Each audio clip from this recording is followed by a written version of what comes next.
I'm sure most of you have heard that before somewhere, either in a movie, maybe in a cartoon, but I wanted to start out with one of the most famous things that our composer of the day has written.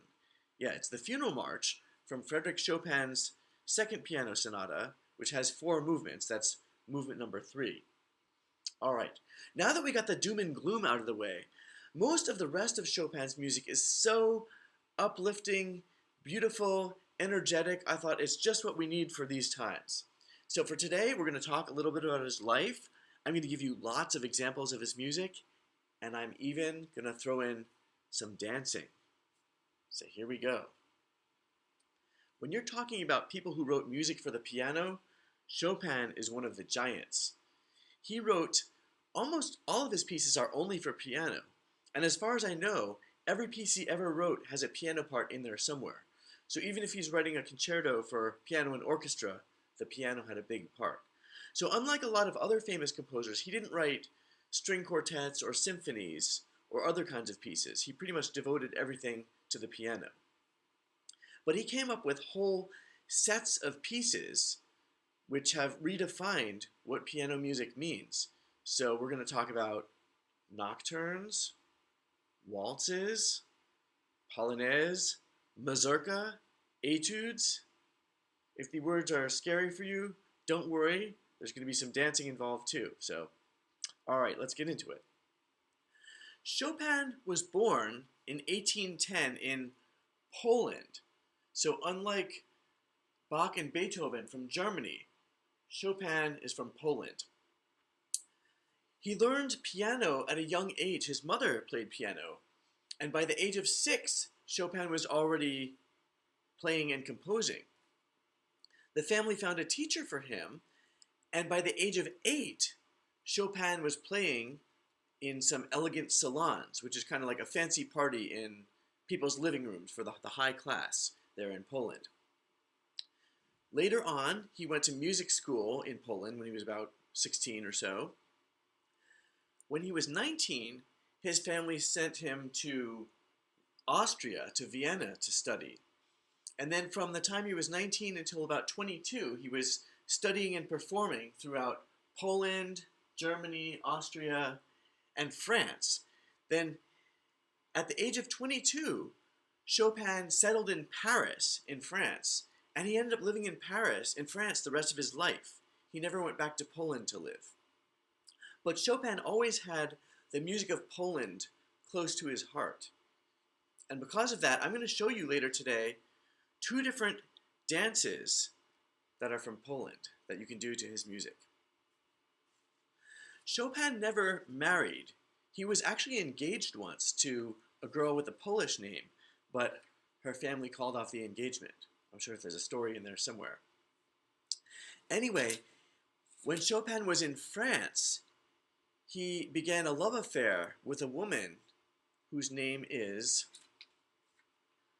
Amandine Lucille Aurore Dudevant. Quite a name, right? She went by Aurore or Aurora. Now, she was famous for writing. She was a novelist. She wrote books.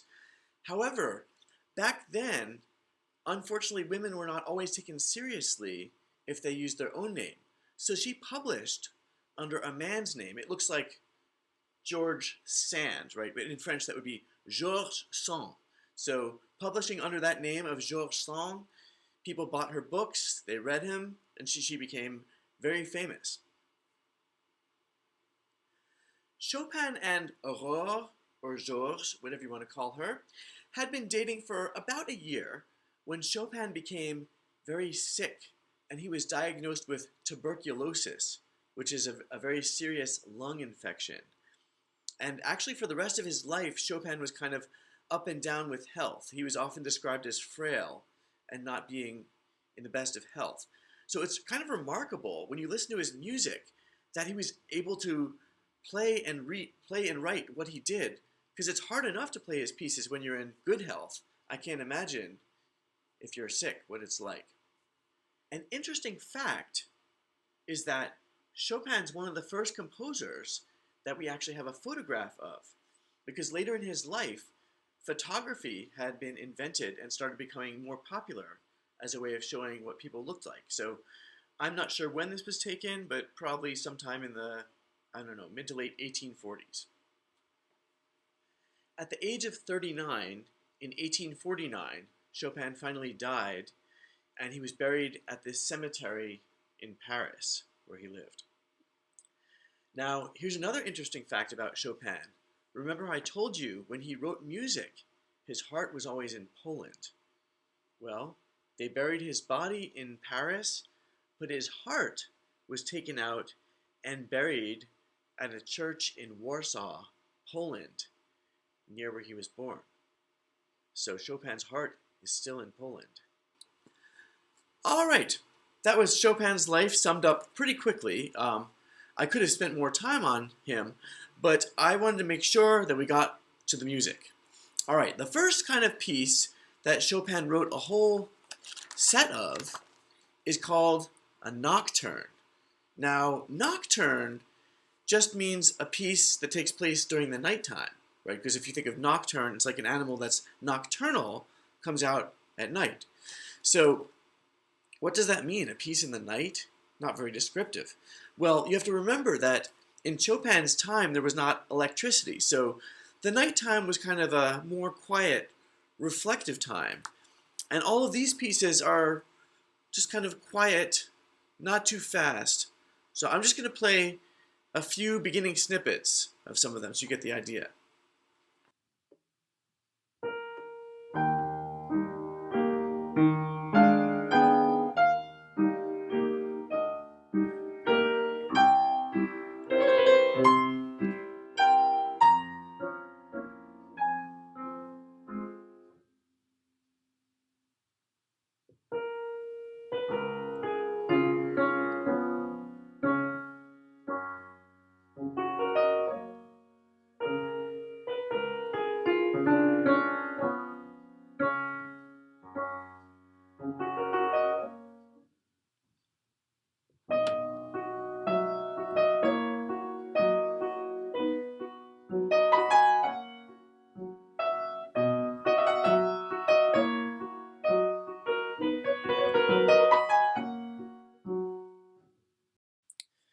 The nocturnes are a great way to show you how Chopin really knew how to sing at the piano. The next piece I'd like to share with you starts out like a nocturne, and it shows how Chopin was really good at taking a melody and decorating it. So here's the melody the first time in this piece.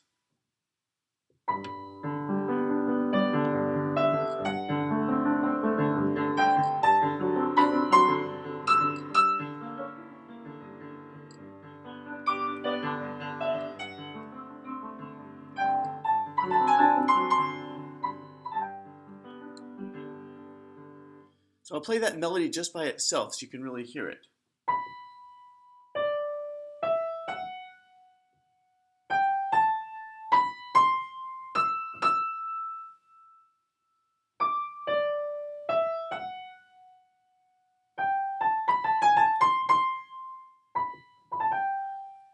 So pretty simple, and Chopin actually adds a few decorations right at the end. Now the second time the melody comes in, he adds some more embellishments.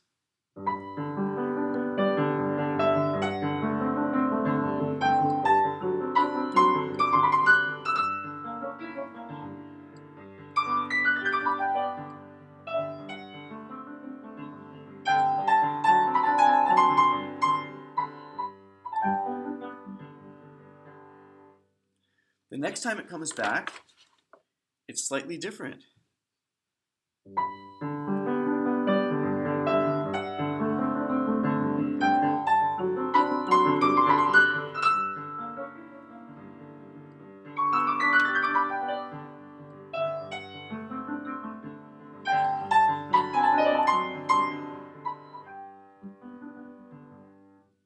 And the last time he adds another part for the right hand to play along with it, with some more flashy runs.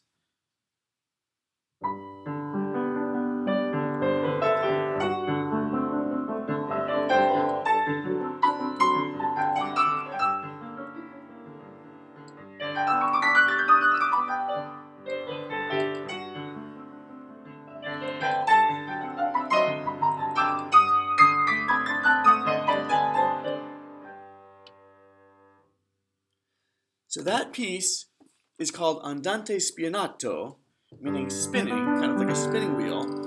And that leads right into the next part, which is our first dance for the day, the Polonaise. All right, we're going on a field trip. We're bringing our hearts and our dancing feet to Poland. Here we go. Polish dance number 1. The Polonaise.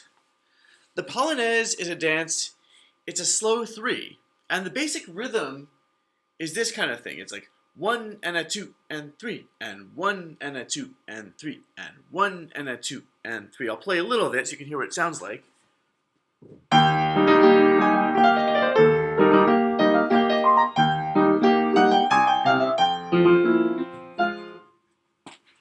Did you hear that? 1 and a 2 and 3 and 1 and a 2 and 3. So here's how you dance it. The Polonaise is a processional dance, so a little bit more formal, and it's got a 3-beat pattern for the feet. So watch this. Okay, I'm counting to 3. I have my hand on my hip. Proud to be Polish. Nose in the air. Heart to Poland. All right. It's step, step, brush, step, step, brush. Let me try that again. All right. So it's 1, 2. On beat 3, I'm stepping with this foot and brushing at the same time with my other foot. Then I repeat. Step, step, and then step, brush at the same time. Not so easy. All right. Well, you've got some time to work that out on your own. You can try it. I'm going to play some more of the Polonaise. And you want to keep your legs straight, ideally. But all right. All right, back at the piano, we've got our rhythm up there. 1 and a 2 and 3 and 1 and a 2. If you're dancing, step, step, brush, step, step. And with the music.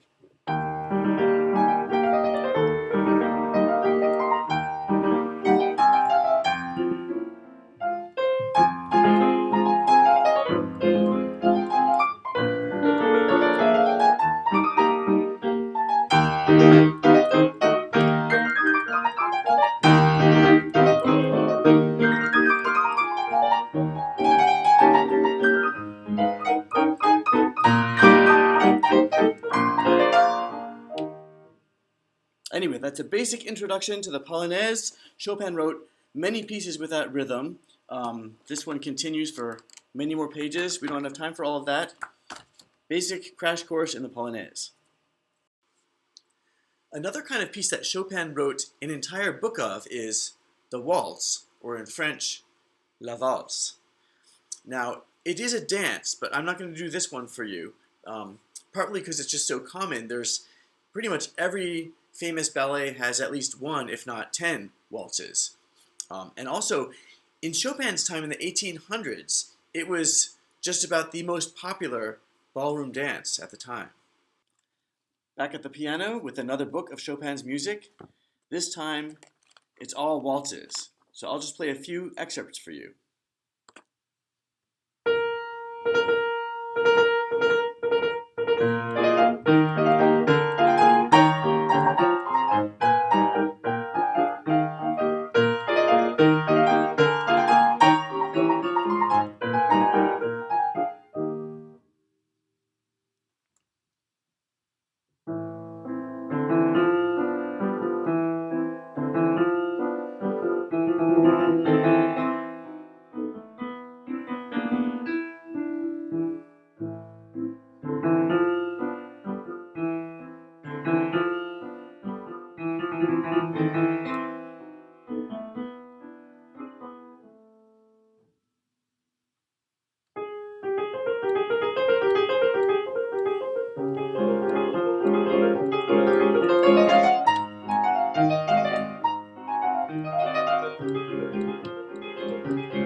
That last one is pretty famous.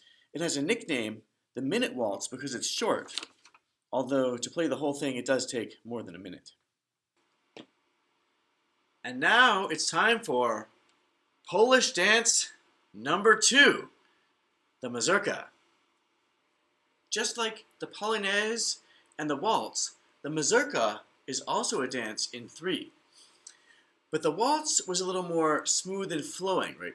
1, 2, 3, 1, 2, 3, 1, 2, 3, with a 1, a strong 1. The mazurka is a little like a choppy waltz.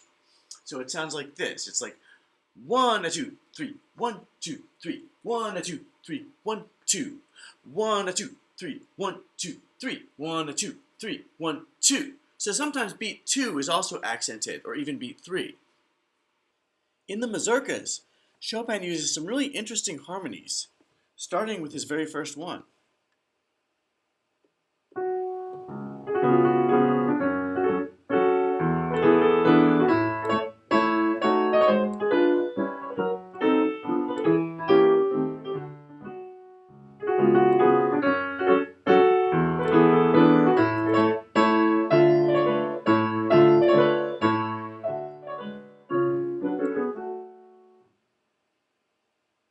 Sometimes this dotted rhythm almost ends up sounding like hiccups and wrong notes.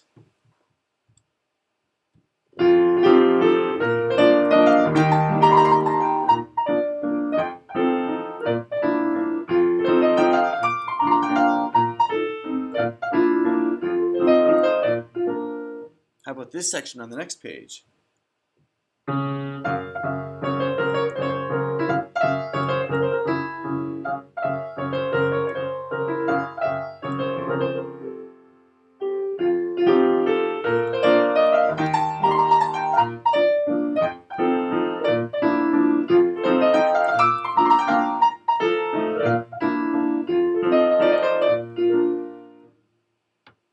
Okay, you probably heard those dancey rhythms in those 2 examples, so you know what's coming next.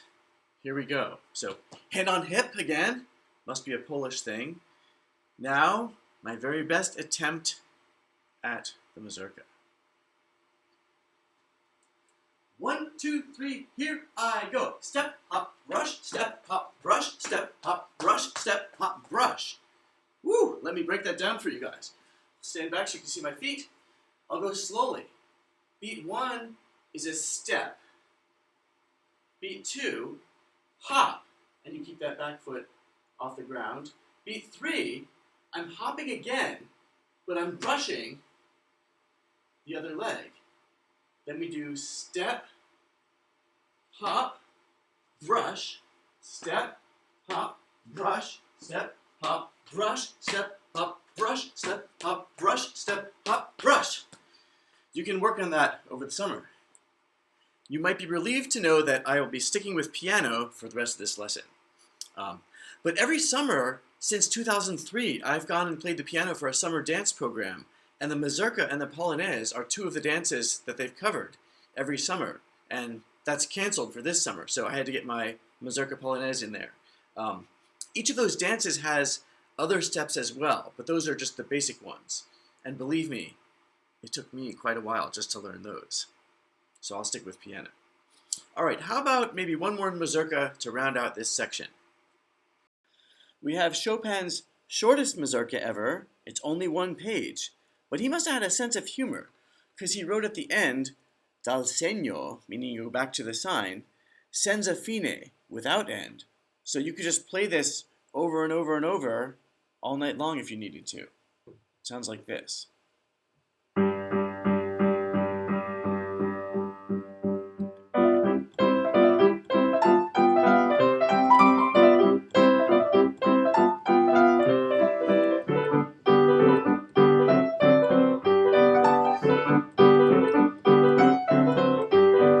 Back to the beginning.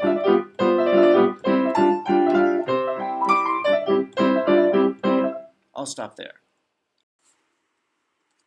One final type of piece to highlight as we breeze through our quick tour of Chopin and his music. One of the important series of pieces that Chopin wrote were his etudes. Now, he wrote a whole book of etudes. He actually wrote 2 sets of etudes, 12 pieces in each set. And an etude is a French word, étude, for study. So in each of these etudes, Chopin's picking a problem on the keyboard, something that needs work, and he's written a piece that's technically challenging, but when performed well, it actually becomes a beautiful piece and should sound effortless. I'm still working on the beauty and effortless part. So number 2 in the first set, that's the melody, which is not so bad by itself, but what he's doing is he's putting that in the top part of the right hand. So it's basically only 2 or 3 fingers playing that while you're playing chords. And then when you add the left hand, it becomes beautiful. Kind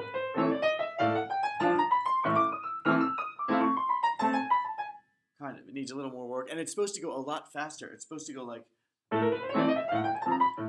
fast with the chords and everything. So quite a workout. Let's go to number 4 from the first set. Is a good workout for both hands. And it's presto, meaning fast. Presto con fuoco, meaning with fire.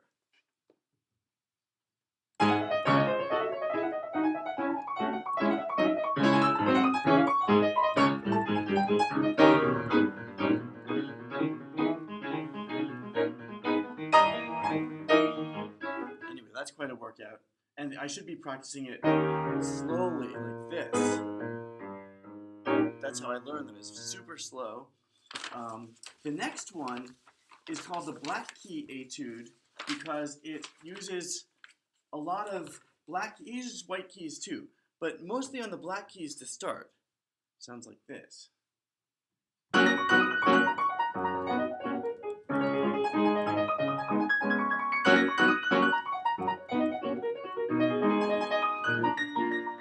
So pretty good right hand workout. The last one, number 12 from the first set, is a good workout for the left hand. And that one is called, well, someone gave it a nickname, the Revolutionary Etude. Good left hand workout.